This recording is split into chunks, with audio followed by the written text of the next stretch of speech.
Well, if you watched Robert Mueller speak this morning at 11, you heard him echo the view of official Washington that Russia had a major effect on the 2016 election. Well, as we've noted before, that is an absurd claim. There is zero evidence that it's true, none that Robert Mueller himself has presented.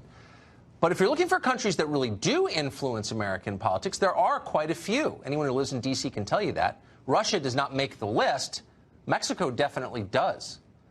At the beginning of the past presidential election cycle, for example, Mexico began what Bloomberg News described as an unprecedented effort to get American citizenship for its permanent residents living here in the U.S.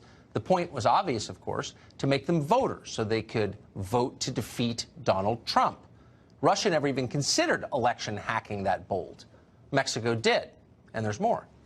Marcelo Ebrard is Mexico's current foreign minister. From 2006 to 2012, he was the mayor of Mexico City. He's a very famous man in that country.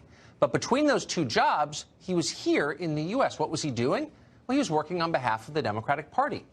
He urged Latino voters in Spanish to turn out to vote for Hillary Clinton. He then compared Donald Trump to Adolf Hitler, subtlety not being one of his strong suits.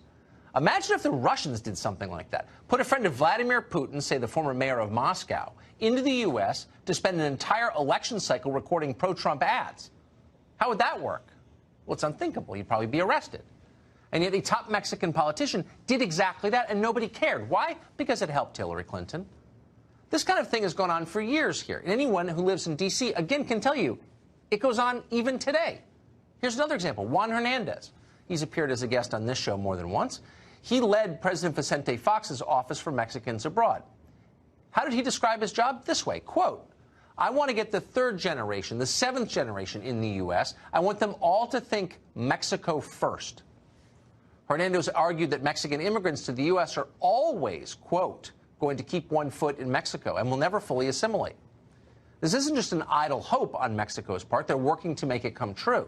The Mexican government understands that if immigrants to the U.S. start speaking English, they will assimilate much more quickly into American culture, and they don't want that. The Mexican government now says it will spend $150 million on a campaign to help convince Mexicans living here in our country to keep speaking Spanish. Haven't heard about that on CNN? Huh. Well, there's more. Mexico has helped its citizens to break our federal laws. It's done that for years. The Mexican government published a pamphlet advising migrants on how to sneak into our country. The Mexican consulate in San Francisco distributed its 10 golden rules for the immigrants in the U.S.